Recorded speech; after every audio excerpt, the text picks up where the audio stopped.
बाबा साहब डॉक्टर अंबेडकर ने 20 सितंबर 1944 को अनुसूचित जातियों के लोगों को संबोधित करते हुए कहा कि यदि अनुसूचित जातियों के लोगों के साथ उचित व्यवहार नहीं हुआ और उनके अधिकारों और विशेष अधिकारों को भी उचित मान्यता नहीं मिली तो ज़रूरत पड़ने पर ये लोग अपने प्राणों की बलि देकर भी अपनी लड़ाई को जारी रखेंगे।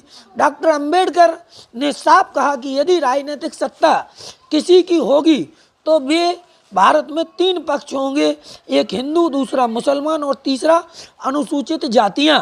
उन्होंने दृढ़ता से कहा कि कोई भी उन्हें उनकी आधिकारिक स्थिति से वंचित नहीं कर सकता। आगे वो कहते हैं कि कुछ समय बाद जो है मतलब कहते हैं कि इन सब बातों के द्वारा मैं इस मुद्दे को सामने लाना चाहता हूं कि यदि भारत को झुकना पड़ा तो है मेरे कारण नहीं झुकना पड़ेगा, अनुसूचित जातियों के कारण नहीं झुकना पड़ेगा, बल्कि यह श्री गांधी और उनके चेलों के कारण होगा। आगे वह कहते हैं कि ज़्यादा बेहतर होगा कि सवर्ण हिंदू इस बात को समझ लें कि अनुसूचित जातियां भारत के राष्ट्रीय जीवन से पृथक तत्व हैं। हम उनसे पूरी तरह सहमत हैं। इस देश को आज़ादी मिलनी चाहिए, लेकिन जो भी नई सरकार या स्वतंत्र भारत की सरकार या स्वराज आता है तो वह ऐसी सरकार हो जिसमें हिंदू, मुसलमान, अनुसूचित जातियों की संप्रभुता बनी रहे।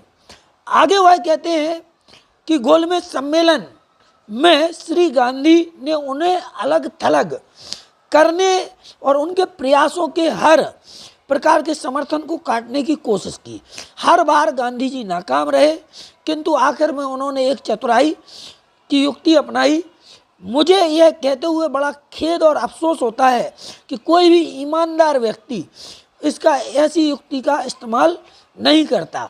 उन्होंने मुसलमान नेताओं से संपर्क किया और उन्हें कहा कि श्री मोहम्मद अली जिन्ना के 14 बिंदुओं को गांधी जी मानने को तैयार हैं, लेकिन उनकी शर्त यह है कि मुस्लिम समाज के लोग इन गंदे कुत्तों अछूतों का समर्थन न करें।